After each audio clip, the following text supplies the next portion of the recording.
And we're back. Holden's hydrated. I am. I got my glass of water. And Jimmy, last time he mentioned, he's like, yeah, we should, before we cut, we should, watch where we're positioned and then we can keep it consistent. But then I go and do something like get a glass of water and it just breaks the immersion. Fast and Furious 10, Holden. I need to pull up a synopsis. Well, it's all about family. It's all about family. It's the 10th movie in the Fast and Furious series, 11th in the franchise because you got Hobbs and Shaw thrown in there. Which is, I hate that movie. Over many missions and against impossible odds, Dom Toretto and his family have outsmarted and outdriven every foe in their path. Now they must confront the most lethal opponent they've ever faced. Fueled by revenge, a terrifying threat emerges from the shadows of the past to shatter Dom's world and destroy everything and everyone he loves. Wow. Yeah, movie is directed by Louis Leterrier. Yeah, Louis Leterrier, I think is how it is. Yep. Yeah, French director. His previous movies seem to be very mediocre. He did like some of the Transporter movies, which I've never seen. Jason Statham star vehicles from the 2000s. He did The Incredible Hulk. Is that which one? That's the MCU one. Okay, the MCU one. It's pretty mediocre. I don't know any of the other ones though. I didn't really see any others, but it's also like the 8th most expensive movie ever made. Something like that. Oh, that's right, because this movie went through a lot in the development. Because Justin Lin just like, I'm out. There were some creative differences with Justin Lin. He's still on as a producer and screenwriter, so his name is still attached. But yeah, within the first like couple weeks of shooting, he dipped. And then there was that whole thing we mentioned where like there was like a week or two where they just didn't have a director.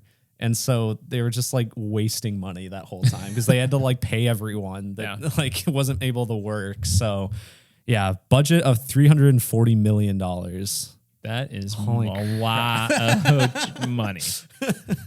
Wow. It's so much money. And seems to be doing pretty well. I mean, I was kind of worried about it going into this weekend because I think opening night it was kind of mediocre, but within first couple of days it's at 318 million. That's the China money probably. I'm just saying, like, no, China gives a lot of money to these movies because these movies are big in China. That's where they make most of their money. No, well, there we go. Holden, this is exactly what a Fast and Furious movie probably should be. A lot of really bad writing, bad acting, lots of explosions and car chases and ridiculousness. Everybody's just loves each other so much.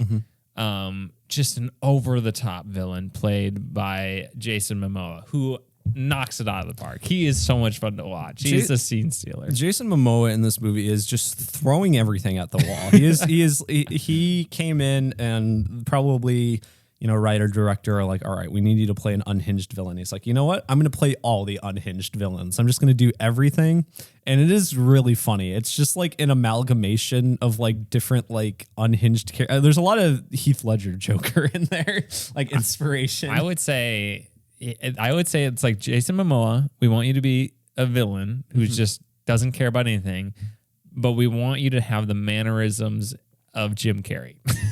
He's just like all over the place, just woo, a lot of he has just dancing and symphony. He's he's like referencing ballet. He's like he's dancing around, he's singing, he does a lot of very funny things in this movie. And it's bizarre because like the character it's not a spoiler, this is like in the trailer, but like he's the son of the villain from Fast 5, and that character, I don't remember a ton about him, but I just remember he's just kind of like this no nonsense, like, criminal, underworld guy.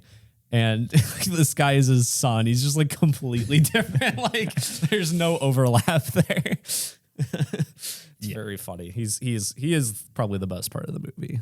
But yeah, there's a lot of fun to be had here. It's a globe-trotting adventure with they go everywhere. Everybody's in this movie. I'm like, I constantly forget because Holden has seen them all twice. Yeah. I have seen 9 Hobbs and Shaw in this one now.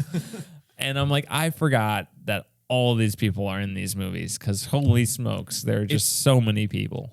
And see, that's something. So these movies, I feel like it's annoying when someone says a movie is critic proof. I don't necessarily think that should be true for any movie, but these movies, there's certain things that like you'll have people criticize that then people like me just think are the charm of these movies. Yeah. Like, and one of those things are just the stuffed cast. There are way too many people in here. Like there's obviously too many people in this movie for the movie to focus on. We'll talk about that in spoilers some, but I think that just adds to the charm of these movies. The casts are just so huge with a lot of different stars, and they're all, I mean, they're not all most of them aren't the most well-written characters or anything, but they all have like personality and everything, and they're very fun. And so I love it. And people are like, oh, they keep adding new characters. Why do they keep doing that? Add more. I don't care. Just keep going. Stuff it more with more characters. I think that's fun with these movies. I want Steven Spielberg to be in there. Yeah. Come on, guys, get in the car. his Oscar reactions. It's all about family, Dom. Just Dom's grandpa. That'd be good. Grandpa, I didn't know you were still alive. Yeah, no, I mean, we can kind of cover some of the cast real quick. Vin Diesel, just a brick wall like usual. Just I love how everybody just universally loves his character too. Yeah, they're like, Dom, you're just the best, man. You're just such a bro. He's so great, and he's just like lacks any charisma in these movies. It's so weird because like Vin Diesel is like a good actor in other things. I think. But he's just like in these movies, he has his charm in these movies because he just takes everything so seriously. But he's also just kind of bad in these movies. Michelle Rodriguez is always phenomenal. Yeah. I think she's great. She's got such charisma, and you're just like, man, I want her on my team. Yeah, she's great. John Cena is excellent. I thought John Cena was another one that did a great job. He's kind of doing his John Cena thing. He kind of is approaching the Rock status where he kind of has like a shtick that he likes to do, but it hasn't worn thin yet. He's very good at it. I thought when Brie Larson's character first came in, her performance was very cardboard wooden, but then it got better. But it was like first, I'm like, wow, these lines are really badly delivered. She's not in the movie very much. Serious dialogue, and I'm like, this is really funny to hear you say these things. But again, I had a lot of fun with a lot of the cast. Of course, you got all the side characters doing the side character things, and the guy who plays Han, I don't know his name, but Sung Kang, he's great too. Tyrese Gibson, Ludacris, all of them. It's fun. Missandei lady. Yeah. She was in F9, right? I just did not realize she that came she was in, I think, Missandei. and Furious 7 has Okay. been in since. Makes sense. Been part of the family since then. The Charlize Theron, right, is Cypher. Yeah. Been in here since 8. Yeah. Yeah. A lot of good actors in here. Most of them do not get very much time. I would say like the most you get is Vin Diesel and Jason Momoa are like the two biggest stars in it, probably in terms of screen time. And I think the kid does a pretty good job. Yeah. He's supposed to be Dom, and what's Letty or something? Letty's Dom and Letty's kid. Well, in lore, it's actually Letty is not his biological mom. Biographical mom. There's another character in this who's new, a street racer character, and her sister had a fling with Dom while Dom thought Letty was dead in Fast 4 through 5. And then they get back together. He gets back together with Michelle Rodriguez, and then in 8, it's revealed that the former lover had a kid, and Cypher killed her. Wow. So there's some Fast and Furious lore for you. There we go. Filling in a lot. I will forget it all by the time F11 comes out. But look, I mean, there's a lot of ridiculousness in this. Honestly, my biggest gripe with the whole thing is they just show too much in the trailers. I would love to see these things for the first time when I'm watching the movie, because I feel like half of the joy of these movies, not half, but like a quarter of the joy of these movies is taken away just from seeing the trailers. But I guess theoretically I could just avoid the trailers, but it's kind of hard to when we do a podcast about them. So. No, I agree. I think the funniest and most exciting bits are the bits we don't really see in the trailer. And that went for F9 too, because I mean the part that you were dying laughing at in F9 just wasn't in the trailer, so we didn't know it was coming. And there's a couple big action things in this movie that aren't in the trailer that I thought were pretty entertaining. But yeah, a lot of the stuff from the trailer, it was like, yeah, we know he crashes 2 helicopters into each other. Yeah. All right. Do you have really anything else to say before I mean, there's a lot of just things I want to talk about in spoilers, specific moments that are just silly and ridiculous and things I want to talk about. Anything you want to say left in our non-spoiler review, Holden? No, not really. I mean, it's just one of those things where if you're not on board with these movies yet, this is not gonna get you on board with it. Like it's a series that you're either with it or you're not at this point.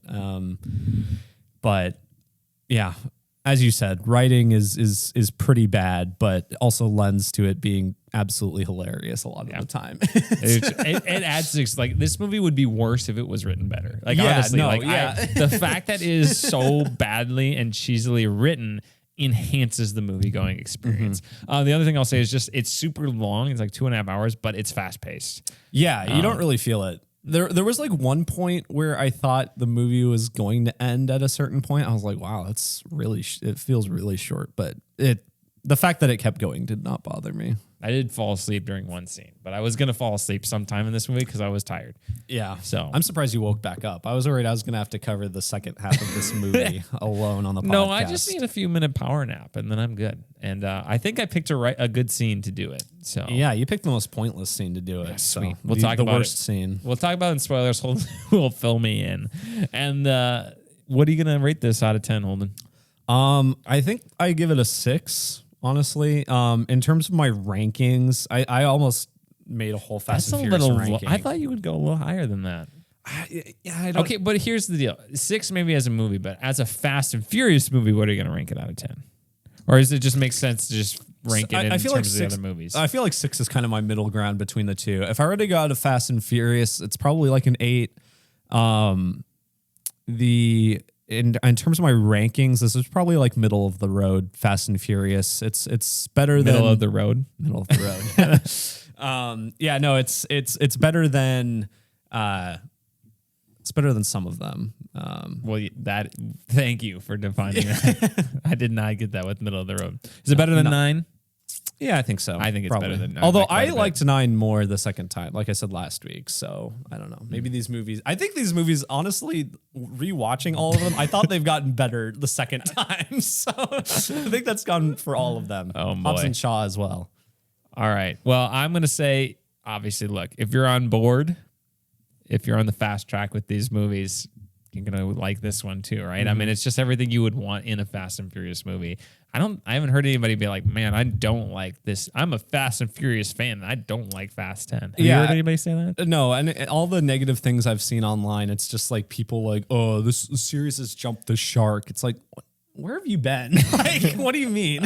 Like, what do you mean? Those are probably the people that have not watched since like Tokyo Drift and have slowly seen it go more absurd and are like, God, I don't want to watch these. I wish it was still about street racing.